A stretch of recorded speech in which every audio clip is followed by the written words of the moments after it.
এইবার ভারতবর্ষ বাংলাদেশকে বুঝিয়ে দিচ্ছে ঠিক কত ধানে কত চাল। এতদিন ভারতকে উদ্দেশ্য করে গালাগালি থেকে শুরু করে বহু রকম মন্তব্য করেছে বাংলাদেশিরা।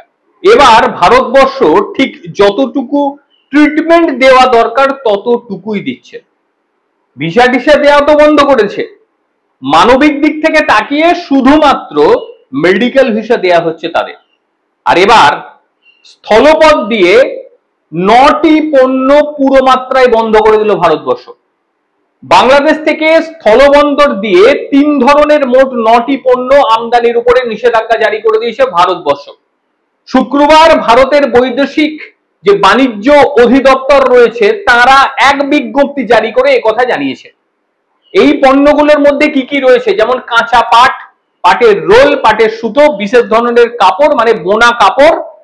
তবে এইগুলি সমুদ্র পথে মুম্বাইয়ের যে নবসেবা বন্দর রয়েছে সেখান দিয়ে আসতেই পারে, এটা নিয়ে কোনো বাধা বিঘ্ন নেই। তবে স্থলপথ দিয়ে বাংলাদেশি পণ্য ভারতে ঢুকবে না। তথ্য বলছে গত অর্থবর্ষে বাংলাদেশ থেকে ভারতে এই 9 ধরনের পণ্য যেটা বন্ধ করা হলো, এই পণ্য রপ্তানি হয়েছিল 1645 কোটি টাকায়।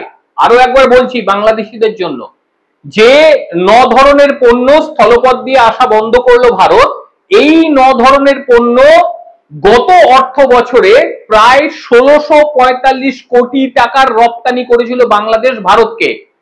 তার 99% রপ্তানি হয়েছিল স্থলবন্দর দিয়ে।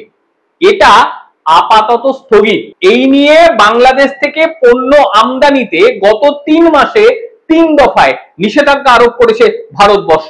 গত 17ই মে স্থলবন্দর দিয়ে তৈরি পোশাক, প্রক্রিয়াজাত খাদ্য, প্লাস্টিক, কাঠের আসবাবপত্র, সুতো, সুতোর উপজাত ফল, ফলের রস বা এই ধরনের স্বাদযুক্ত যে পানীয়, এই সমস্ত কিছু পণ্য স্থলপথ দিয়ে আসা বন্ধ করে দিয়েছে ভারতবর্ষ। এর আগে 9ই এপ্রিল কলকাতা বিমানবন্দর ব্যবহার করে বাংলাদেশি পণ্য রপ্তানির যে সুবিধে ভারত দিত সেটাকে প্রত্যাহার করে নিয়েছে। যে ট্রান্সশিপমেন্টের সুবিধা দিত সেটা প্রত্যাহার করে নিয়েছে। এবং হঠাৎ করে ভারত এই কাণ্ড কেন ঘটালো? কারণ আপনারা সবাই জানেন, এটা নতুন করে বলার কোনো জায়গা নেই। কারণ যেভাবে বাংলাদেশের তরফ থেকে কথা আসছিল সেই কথাগুলো কিন্তু সত্যি সহ্যের বাইরে চলে যাচ্ছিল। সাম্প্রতিক সময়ে চীনে বাংলাদেশের অন্তর্বর্তী সরকারের প্রধান মোহাম্মদ ইউনূস গিয়ে যে ভাষাগুলো বলেছিল তার পর্যাপ্ত উত্তর ভারতবর্ষ দিচ্ছে। সেখানে গিয়ে উত্তর পূর্বাঞ্চলের রাজ্যগুলোকে বলেছিল তারা ল্যান্ডলক, তাদের সমুদ্রে আসতে গেলে বাংলাদেশ দিয়ে আসতে হবে। বাংলাদেশ হচ্ছে সমুদ্রের রাজা। ভাবুন, এই সমস্ত কাণ্ড কারখানা করে এসছে, তারপরে ভারতবর্ষ এগুলো সহ্য করে কিভাবে?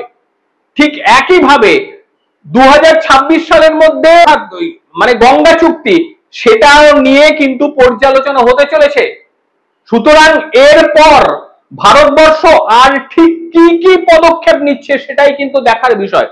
একের পর এক যেভাবে স্থলবন্দর বন্ধ হচ্ছে তাতে বাংলাদেশের যে কি পরিমাণ ক্ষতি হচ্ছে সেটা আগে বুঝতে হবে। এর মধ্যে আবার অতি বাংলাদেশ ভক্ত তারা বলবে ভারতের তো ক্ষতি হচ্ছে।